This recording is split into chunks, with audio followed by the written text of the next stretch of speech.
posisi jabatan yang sudah dibuang gitu kan.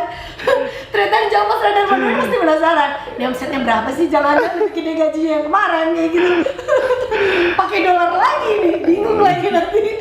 Kalau ditanya omset, valuasi, kita closing 2020 dan harusnya 2021 ini valuasi kita 1 tahun itu kurang lebih sudah 800 miliar.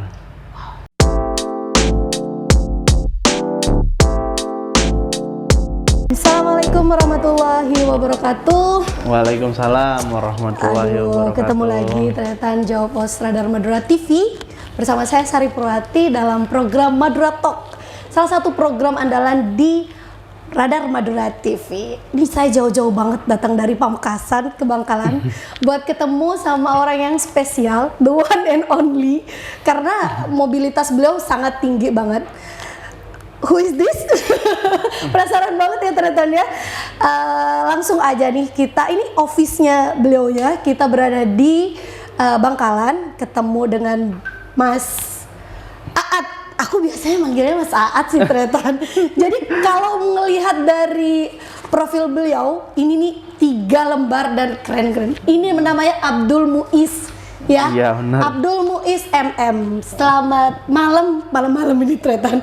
Selamat malam Mas Aat. Selamat malam Mbak. Bagaimana, apa kabarnya? Sehat selalu ya? Sehat. Alhamdulillah. Pandemi gini gimana? Ya. Olahraga Dong harus. Tambah imun. Izin saya bawa masker? Ya, boleh. Siap. Karena kita ini udah jaga jarak. Siap. Udah divaksin juga. Oh, udah vaksin Mas Aat? Sudah, yang kedua. Keren. Mas Semua Aat, tim di sini vaksin. Mas Aat, aku kenal Mas Aat tuh udah lama Tretan ya, dan Tretan Jawa Pos Radar Madura kenapa harus mesti kesini dan ketemu Mas Aat? Kita banyak banget yang akan kita bicarakan ke depan. Cuman yang pasti Tretan Radar Madura harus tahu kenapa Mas Aat namanya Abdul Muiz, kenapa dipanggil Aat? Adakah behind story dari pemanggilan itu gitu? Simpel aja, itu kan Abdul, Adul gitu paling gitu. ngarah. Nama panggilan kecil? Nama panggilan kecil dari orang tua. Oh iya. Ini udah Mas Aat ini lagi. adalah anak ketiga dari 4 bersaudara. Putra daerah. Putra daerah. Asli. Tapi wajahnya nggak ada Madura-Maduranya banget ya. Mas Aat usianya berapa tahun ini? Tahun ini saya 87, 34 harusnya ya. 34 ya. 17 Agustus besok 34 ya. Tretan Jawa Pos Radar Madura, Mas Aat ini, kalau Tretan Jawa Pos Radar Madura ingin tahu bahwa Mas Aat ini dulu saya kenal sebagai salah satu sales manager di provider ternama di Madura. Nggak usah disebut providernya, tapi pokoknya provider ternama di Madura. Beliau sudah menduduki jabatan sangat penting, sangat strategis dengan gaji yang worth it lah di zamannya. Mas Aat, gimana ceritanya nih bisa akhirnya memutuskan untuk enggak sih, sebelumnya gimana ceritanya Mas Aat bisa berkarir di tempat itu sampai mendapatkan posisi yang luar biasa. Iya. Sebagai anak putra daerah yang biasanya cupu ya. Iya. Gitu. Sebenarnya kembali ke pribadi masing-masing. Kita itu mau berkarir di perusahaan atau kita entrepreneur, itu sebenarnya sama saja. Cuman kebetulan saya menjalani keduanya. Saya memulai dari berkarir karena pada dasarnya masih muda, nggak punya uang gitu kan, kita butuh duit. Akhirnya saya kerja gitu kan. Waktu itu ngelamar pekerjaan jadi sales canvasser. Jadi canvassing tuh kerjanya jualan keliling ke toko-toko, jualan produk, operator lulus dari kuliah itu? Justru sebelum kuliah. Saya kuliah, saya postpone kuliahnya, saya kerja. Waktu itu sering baca buku kenapa ya kamu harus kuliah gitu kan, karena 10 orang terkaya di dunia itu drop out dari kuliah. Jadi keracunan buku itu. Jadi baca itu. Dari baca. Jadi bikin gitu kan, saya saya kuliah, saya kerja. Kerja dan kuncinya satu, sungguh-sungguh. Perusahaan manapun jika kita sungguh-sungguh kerjanya, pasti akan melirik kita. Jadi Waktu itu usia berapa Mas? saya usia 18 tahun. Ya, 18 tahun. Baru lulus SMA 1 semester lah. Jadi kuliah 1 semester, 2 semester saya tahan, saya lanjut kerja. Jadi sales canvasser. Namanya orang masih muda, nih tips buat anak muda. Kita kerja awal-awal kan Semangat kerjanya ya. semangat harus semangat Padahal waktu kerja. itu masih sambil kuliah.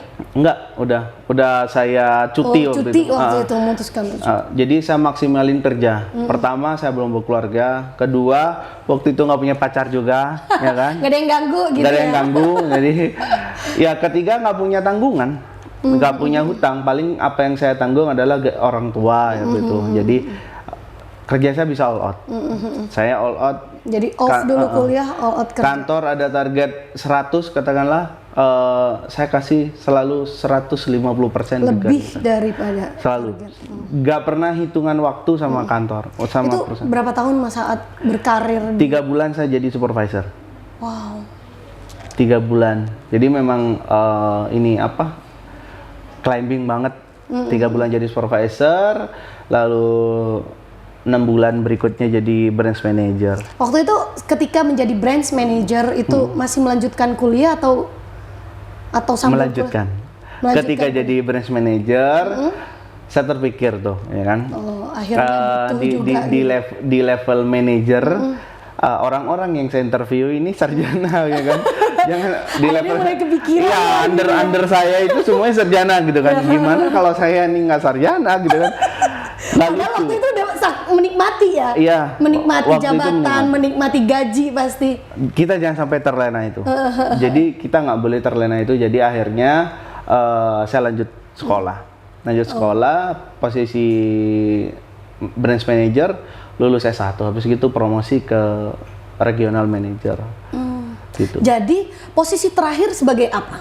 Posisi saya di 2 perusahaan. Yang pertama perusahaan distribusinya telekomunikasi.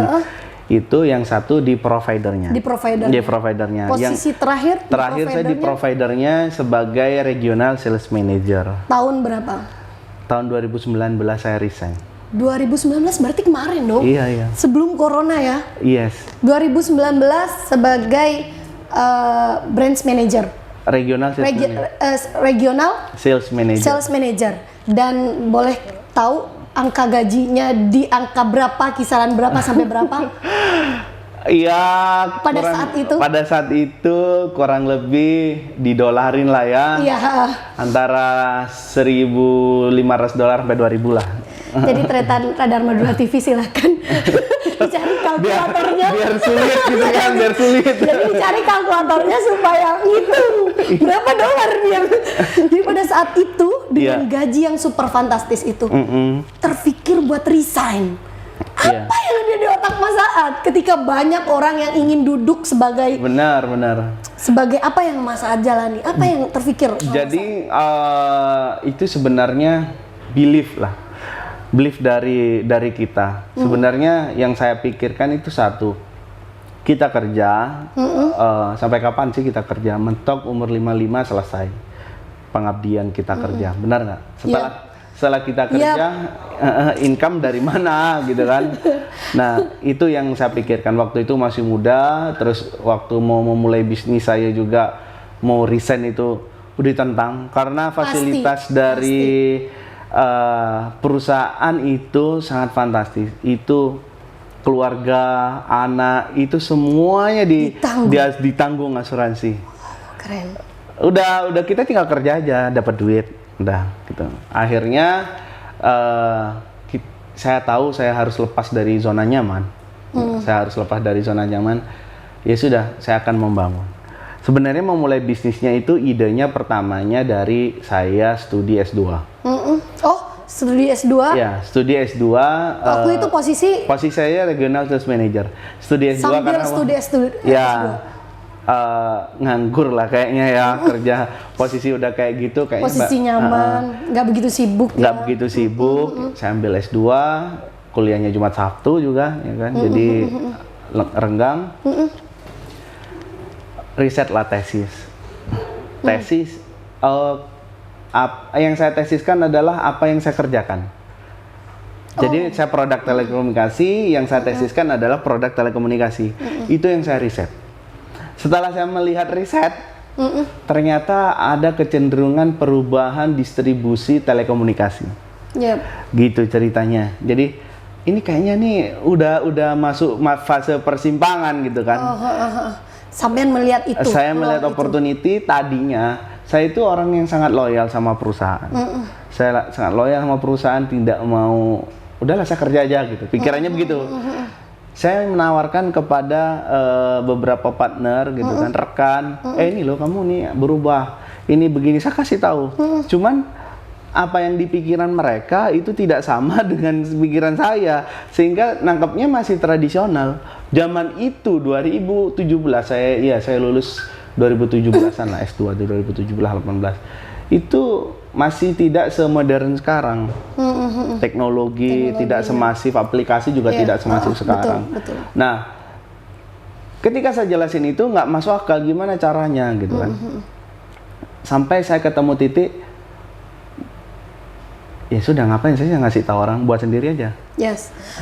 Artinya sebelum memutuskan buat resign, ada sesuatu yang Mas Saad yakini. Yes. Respon keluarga pasti yang nggak yakin banget. Oh iya, nggak yakin. Nah, apa yang buat Mas Saad make sure bahwa ke depan ini bakal ada prioritas yang lebih besar yang Mas Saad lihat peluangnya gitu? Jadi ketika saya melakukan riset, saya jalanin dulu tuh. Saya jalanin perusahaan ini, M-Pulsa ini dari April 2018. Sebelum akhirnya saya resign 10 bulan kemudian. Oh. Jadi sebelum resign sudah resign saya sudah nyiapin ini. M-Pulsa ini. Oh, tunggu sebentar. Ternyata Anda belum tahu. Jadi Mas Saad ini adalah saat ini sebagai founder sebagai CEO atau founder M-Pulsa. Jadi beliau ini sekarang sudah punya perusahaan sendiri namanya M-Pulsa. Nah, ternyata sebelum resign itu sudah menyiapkan M-Pulsa ini. Walaupun abu-abu pasti ya. Abu-abu pastinya. Jadi saya coba gitu kan berjalan nih. Dari mana datangnya modal adalah saya subsidi. Karena perusahaan teknologi itu padat modal. Jadi dia padat modal. Teman-teman bonus. Jadi kalau di perusahaan telekomunikasi bonus itu gede-gede. Teman-teman dapat bonus, senang-senang, traveling, beli mobil. Saya enggak. Saya beli komputer, gitu. Iya. Karena kan berpikir kita ketika mau bangun perusahaan otomatis anunya pasti besar, modalnya pasti besar. Kunci membangun perusahaan adalah kita harus paham itu mulai dari mana dan ekspansinya ke depan itu akan bagaimana. Jadi kalau kita memulai bisnis, kita tahu mulainya di mana, tapi setelah dimulai, tapi kita nggak tahu mau dikembangin kemana, selesai itu bisnis. Kenapa Mas Saad sangat yakin sekali? Padahal kalau bisa dibilang Mas Saad sudah di comfort zone, masa tuanya Mas Saad sudah pasti di cover gitu ya. Kenapa bisa yakin sekali bahwa perusahaan ini bakal berkembang gitu, bakal duduk sebagai Mas Saad yang sekarang gitu? Yeah.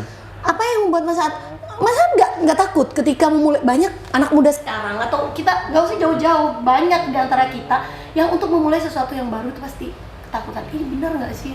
Di depan ada apa nggak sih? Padahal kita udah nyaman di posisi. Nah, sebenarnya itu yang harus dilawan. Jadi ketakutan itu yang kita harus lawan. Kita harus berani dengan apa yang kita yakini. Berarti udah punya modal waktu itu? Waktu itu saya nggak punya modal. Saya kasih tahu. Tahun pertama berjalan M-Pulsa, saya dapat 2018. Saya punya anak buah waktu itu, harus THR dong, karena hari raya ya kan. Saya korbankan uang THR saya dari kantor buat mereka. Saya nggak THR-an, saya kasih tahu, sorry ya, sama keluarga saya kasih tahu, sorry tahun ini kita nggak ganti baju, gitu kan. Saya sampai seperti itu, sampai pada akhirnya menemukan growth, pertumbuhan. Oh ini pertumbuhannya kayaknya bagus nih, tapi tidak nutup gaji saya. Nggak nutup gaji saya putusin untuk berhenti. Jadi waktu itu pertumbuhannya justru lebih besar gajinya? Oh iya, lebih besar. Jadi setahun pertama itu subsidi semua. Masih nggak ragu? Nggak ragu. Tetap yakin? Iya, yakin. Ini benar-benar Madura banget ini. Kekuatannya itu tetap. Karena saya pikir begini, Saya kasih tips ya bagi yang mau mulai usaha. Yap. Pertama, hindari hutang. Oh, jadi pada saat itu masyarakat Nggak berhutang. Nggak berhutang. Karena hutang itu membelenggu. Kayaknya ini deh kuncinya.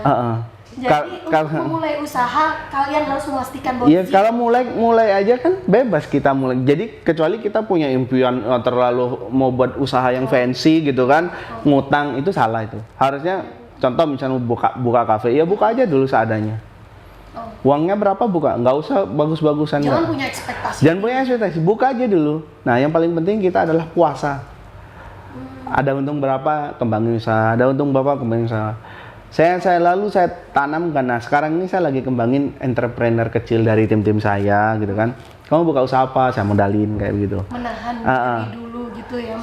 Sebelum saya kasih modal sama mereka, saya kasih tahu, kamu sekarang lapar nggak sih? Gitu kan. Saya tahu ngomong gitu. Kamu lapar nggak sekarang? Enggak. Makan sulit nggak? Enggak, gitu kan. Nggak sulit, nggak susah makan kan? Enggak susah makan gitu kan. Ya sudah, pertahankan gaya hidup seperti ini. Kalau kamu berbisnis, saat kamu dapat untung, jangan ubah gaya hidupnya. Jangan ubah naikin, makan apa sekarang tetap jangan diubah. Gayamu begitu, jangan diubah. Tapi kembangin bisnisnya, itu kalau mau maju. Kenapa memutuskan buat resign Mas Saad? Padahal kan Mas Saad bisa jalan dua-duanya nih. Mas Saad kerja dapat gaji dari perusahaan, Mas Saad kembangkan, banyak dong orang yang seperti itu. Banyak. Misal kita bekerja terus sembari kita bangun UMKM, entrepreneur lah gitu. Banyak yang seperti itu. Kenapa nggak jalan dua-duanya? Tidak akan all out. Saya punya visi itu ke depan. Saya punya visi perusahaan ini nih value-nya akan menjadi salah satu unicorn di Indonesia. Saya punya visi itu ke sana. Berani bermimpi sebesar. Iya, kalau saya masih kerja di tempat orang ya, gimana saya mau wujudin? Pertanyaannya, berani bermimpi sebesar itu berarti berani juga merasakan resiko jatuh. Yes. Bagaimana kalau jatuh? Pada saat itu sudah disiapkan nggak skenarionya? Yes. Kalau saya sukses, oke, saya lanjut. Bagaimana kalau jatuh? Mau kemana? Gitu.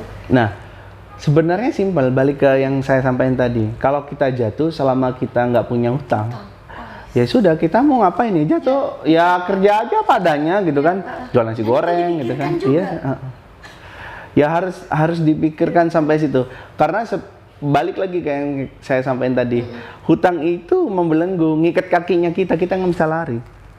Kalau kita masih terlalu banyak hutang ya. Hutang di luar itu boleh berhutang, tapi harus controllable.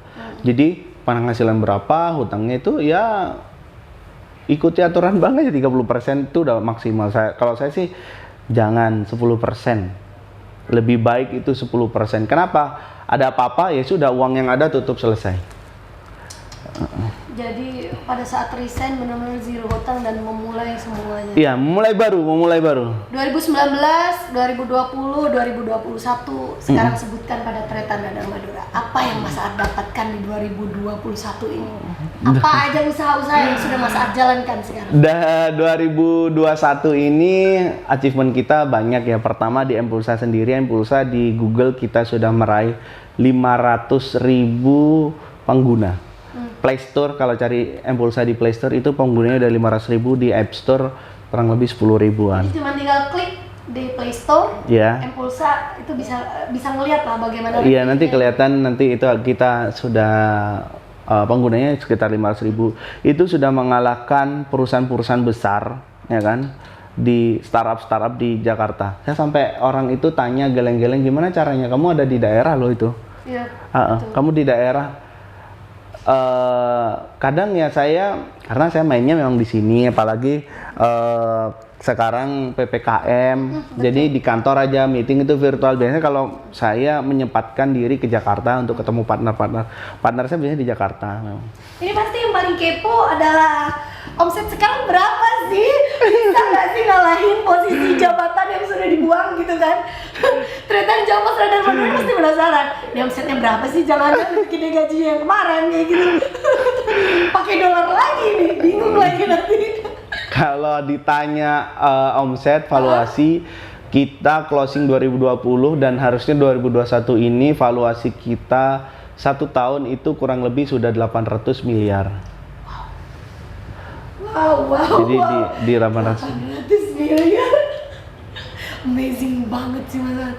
Dan pernah nggak sih nyangka Mas Saad bahwa udah nyampe di step ini gitu? Nyangkau. Udah kepikiran bahkan. Sudah kepikiran, bahkan lebih harusnya. Berapa orang yang dilibatkan Mas Saad sehingga Mas Saad bisa Banyak yang dilibatkan. Sebenarnya saya ini single factor di dalam bisnis. Orang-orang yang kita rekrut tadi Mbak lihat semuanya muda semua. Ya, muda semuanya. Semuanya itu muda dan tidak punya pengalaman. Saya melihat seseorang meng-hire karyawan itu bukan dari pengalamannya, tapi semangat juangnya dia. Kamu mau belajar nggak sih? Kamu mau berjuang nggak sih? Karena di perusahaan ini ya kita berjuang. Kamu berjuang, saya berjuang, kamu berjuang. Yuk kita bareng-bareng. Kita berjuang bareng-bareng. Kamu punya mimpi kan? Jadi yang harus kita samain ini adalah ini tips untuk semua business owner. Yang harus disamakan adalah mimpinya si owner sama mimpinya karyawan. Kalau mimpinya kita sama mimpinya karyawan itu sama, perusahaan ini maju. Tapi kalau owner mimpinya apa, karyawannya mimpi apa, maka anak buahnya kayak kacung. Dia nggak akan keluar idenya. Some of ide itu justru dari tim saya. Saya cuma eksekusi. Oh iya, jalan aja. Saya tinggal kayak keluarin uang aja. Sekarang mereka ngejalanin kayak saya bikin kafe di bawah, terus ada warkop milenial. Warkop kekinian, itu idenya sebenarnya dari mereka. Kamu punya ide apa? Saya pengen buka kolam lele nih, begini. Oke, saya tabrakin, saya maju, modernin. Dan itu semuanya komunikasinya sama Mas Saad mereka gitu. Iya. Jadi nggak cuma kepentingan Mas Saad saja, tapi Mas Saad juga mendengar kepentingan mereka. Iya. Keinginan mereka mau apa sih, gitu kan? Ya, yuk kita wujudin. Ada berapa orang yang terlibat dalam usahanya Mas Saad? Banyak banget. Saya karyawan itu 125. Dan itu putra daerah semua? Iya, nggak ada yang luar kota karena kita punya tim sales juga di luar kota. And this is your office, your daily activity di-manage dari sini. Apa lagi mimpi yang belum tercapai Mas Saad? Di tengah ya orang-orang semuanya pada bingung PPKM, mereka banyak usaha-usaha yang tutup. Banyak yang bangkrut, banyak bisnis yang off, tapi Mas Saad terus yakin banget. Apa yang belum tercapai? Banyak yang belum tercapai. Oh iya, banyak ya? Banyak. Udah bocorin 800 miliar.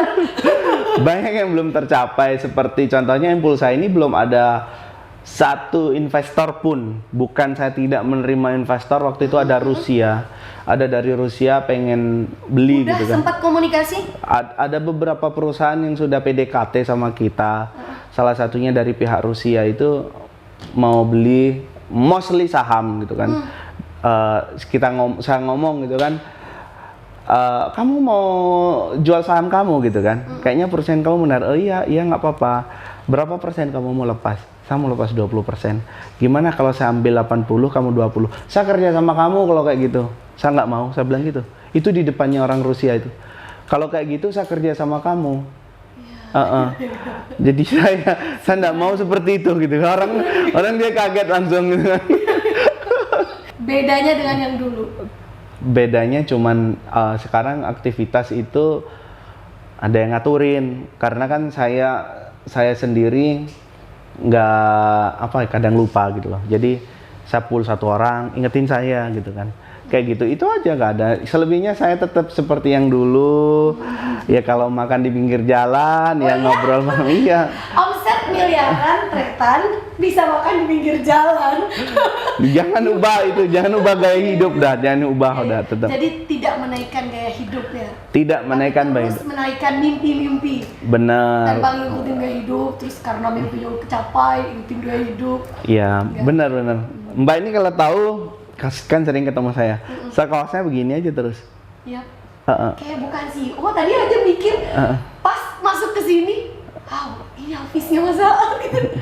Dan bos, semuanya manggil bos, tapi bosnya biasa aja gitu. Nggak yang gawat banget. Saya tetap berusaha ngasih contoh buat anak-anak muda yang ada di sini kan, tim-tim masih muda. Saya ngasih contoh sederhana. Jadi dimulai dari saya. Saya pakai kaos ya begini, outfit saya udah begini aja terus, nggak ada yang ganti. Kalau ketemu nggak mungkin kaos saya yang ada tulisannya, pasti hitam aja semua, polos.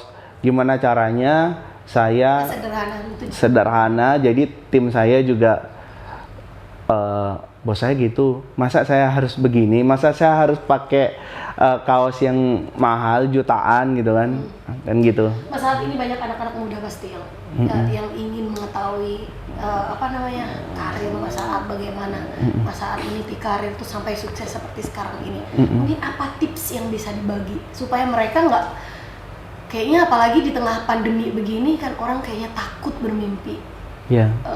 Segala macam lah sekarang, banyak sekali hal-hal yang merusak ekonomi apa segala macamnya. Apa yang perlu dibagi sama teman-teman supaya mereka yakin ada masa depan yang jauh lebih cemerlang dari hari ini? Yang pertama adalah jujur. Itu kunci dari semuanya. Saya selalu pegang itu jujur. Mulai dari kerja sampai sekarang saya jujur. Saya meskipun ini perusahaan saya sendiri, saya ngambil uang saya enak udel gitu istilahnya ya. Tapi saya bisa banget. Tapi saya selalu pisah uang perusahaan dengan uang saya. Dan saya selalu jujur sama admin, sama tim finance saya, head finance saya. Kalau ngeluarin uang apa, saya ngomong. Ini dicatat, dibukukan. Itu kita harus gitu. Dari dulu, dari saat mulai kerja dari bawah, saya usahakan jujur. Uang lebih, uang kurang. Saya kuncinya jujur. Yang kedua kerja keras. Kerja keras dalam artian bukan kita itu ya sudah kerja keras ya, enggak. Jadi kerja kerasnya kita itu kerja keras sesuai passion gitu ya. Bisa jadi enggak sih. Meskipun keluar dari passionnya? Keluar dari, siapa sih yang punya passion jadi salesman, pertanyaannya? Saya dulu salesman siapa? Nggak ada orang yang punya passion jadi salesman panas-panas kelilingan gitu kan. Kalau ada pun ini. Jadi saya bilang ya udah ini kecelakaan. Yang paling pertama adalah kita memaksimalkan apa yang kita ada saat itu. Kerjaan kita apa? Ya udah kita kerjain maksimal. Itu bentuk syukur. Kalau katanya Al-Qur'an surat Ibrahim, bersyukurlah maka aku akan kasih lebih, akan ditambah. Cara bersyukur dengan keadaan kita adalah memaksimalkan. Kalau kita dikasih kerjaan ini, ya kita maksimalin, jangan dikeluhkan, jangan dikeluhkan, jangan ya kita tanggung gitulah. Jangan, ya sudah all out aja. Ya, udah dua aja itu aja cukup. Jujur dan all out sama pekerjaan. Jujur sama all out, loyalitas lah. Loyalitas ya. Okay. Apapun pekerjaannya kita. Kalau boleh tahu siapa orang yang paling harus Mas Aat sampaikan bahwa dia berjasa banget ke Mas Aat yang hari ini? Ibu saya. Oh ya. Iya, ibu saya, umi saya. Pertama saya mau mulai kerja itu dulu kerja salesman mengharuskan persyaratan punya sepeda motor dan harus menyetorkan BPKB karena bawa uang kan, dengan bawa uang. Waktu saya ingat banget ibu saya ada uang di waktu itu kita susah makan tuh. Hidup itu jadi enggak yang langsung nggak langsung enak. Saya dulu waktu SMP SMA itu ngamen Mbak untuk makan. Ngamen dulu, kalau mau makan ngamen dulu. Ibu saya ibu rumah tangga, jadi hasil ngamen saya kasih kita makan. Kadang makan sambal sama kerupuk, beli telur satu dibagi kayak gitu. Jadi waktu itu lagi nggak ada duit, ibu itu punya rezeki rumah orang tuanya dijual, laku dibagi-bagi dapat warisan istilahnya. Nah, saya waktu itu tahu ada tawaran kerjaan, cuman tak tolak. Saya nggak punya sepeda motor, gimana caranya? Dilalah ada rezeki 1 minggu kemudian, udah kamu kerja nih, aku beliin motor. Gitu kan. Aku bilang jangan dibeliin, tak ganti uangnya. Suatu hari pasti diganti. Memang langsung saya ganti. Wow. Jadi waktu saya kerja gajinya saya kasih sama orang tua semua. Jadi orang dibalik suksesnya Mas Aat ada doa ibu juga gitu ya? Iya, semua kalau yang masih punya ibu itu punya jimat lah. Ya. Punya jimat, ya rajin-rajin ketemu jimatnya aja. Oke, ini menarik sekali ya ternyata dari Madura TV. Sekarang the last question. Yes. Harus dijabarkan, harus disampaikan. Mimpi besar apa yang ingin Mas Aat capai dalam waktu dekat, sehingga ketika mimpi ini tercapai, it's like dreams come true? Mimpi besarnya saya, perusahaan ini being unicorn, itu yang pertama. Saya punya multi bisnis di berbagai sektor gitu kan. Tidak harus berhubungan satu sama lain, tapi sektor itu saling melengkapi. Jadi contoh, kantor ini di lantai 2, lantai satunya apa Mbak Cafe. Sebenarnya itu lobby kantor saya. Cuma disulap jadi kafe, ya sudah jualan aja. Jadi apa yang bisa kita jual. Sayangnya PPKM gitu. Saya PPKM gitu. Berarti itu mimpinya. Iya, mimpi saya di situ. Jadi unicorn dan multiple bisnis saya itu jalan semua. Jadi saya bisa menjadi manfaat buat sekitar, buka lapangan pekerjaan. Betul. Dan bisa orang-orang yang yang butuh, yang gini loh, dia butuh modal, dia jujur, dia bisa all out, saya bisa fasilitasi. Karena saya ketemu saya ngelihat diri saya sendiri dulu, saya nggak punya apa-apa waktu itu. Saya pengen mulai bisnis, tapi sama siapa? Siapa yang mau ngasih uang sama saya, gitu kan? Itu kan kegelisahan-kegelisahan yang lazim terjadi. Nah, ya itu. Siapa yang mau ngasih uang sama kita? Siapa yang mau ngasih ini? Siapa yang percaya sama kita? Benar. Nah, itu yang pengen saya coba dobrak. Gimana caranya anak-anak muda ini punya bisnis, bisa dijalanin, bertanggung jawab, dan besar. Saya mentoring semuanya. Wow. Dan kira-kira berapa tahun target mimpi itu bisa tercapai? Mas Aat sendiri mematoknya berapa tahun? Saya mematoknya, kalau yang terakhir harusnya sih 2 tahun ke depan, setahun ke depan. 2023. Ya, setahun ke depan. Yang unicorn itu target saya, dulu saya pernah bilang 5 tahun umur perusahaan harus unicorn. Jadi sekarang sudah tahun ketiga, harusnya 2 tahun lagi, sama 2 tahun semua. Ya, 2023 ya? Ya. Baik, 2023 kita akan ketemu lagi Mas Aat dengan mimpi-mimpinya yang sudah tercapai. Kita doakan ya Tretan Radar Madura TV. Amin. Terima kasih Mas Aat atas waktunya dan terima kasih kembali Mas. Sangat menginspirasi. Kita tahu bahwa banyak sekali anak-anak muda yang barangkali ketika PPKM ini, ketika Corona ini ada, COVID-19 ini melanda negeri kita, dunia, terutama di Indonesia, banyak sekali mungkin tidak berani bermimpi. Tapi Tretan Radar Madura TV, Mas Aat menjadi salah satu bukti bahwa kita tidak harus berhenti bermimpi. Benar. Harus terus menebar mimpi. Terima kasih. Oh ya, Tretan Jawa Radar Madura, kalau ada informasi terkait siapa atau Tretan Jawa Radar Madura ada masukan buat kita, siapa orang yang menginspirasi untuk terus memberi motivasi pada kita agar terus menebar mimpi, siapakah orangnya? Boleh kalian komen di video ini, tentunya biar bisa kita terus interview ya. Benar. Biar kita bisa menginspirasi banyak orang. Oke, terima kasih Tretan Jawa Radar Madura, Mas Aat. Terima kasih waktunya. Terima kasih kembali, Sukses Mbak. terus. Saya tunggu 2 tahun lagi kita Amin. bisa podcast di ruangan yang lebih megah lagi ya. Amin. Amin. Saya ini bisa punya gedung sendiri. Ya, dan saya datang sebagai tamu lagi gitu ya. Terima kasih. Wassalamualaikum warahmatullahi wabarakatuh. Waalaikumsalam warahmatullahi wabarakatuh.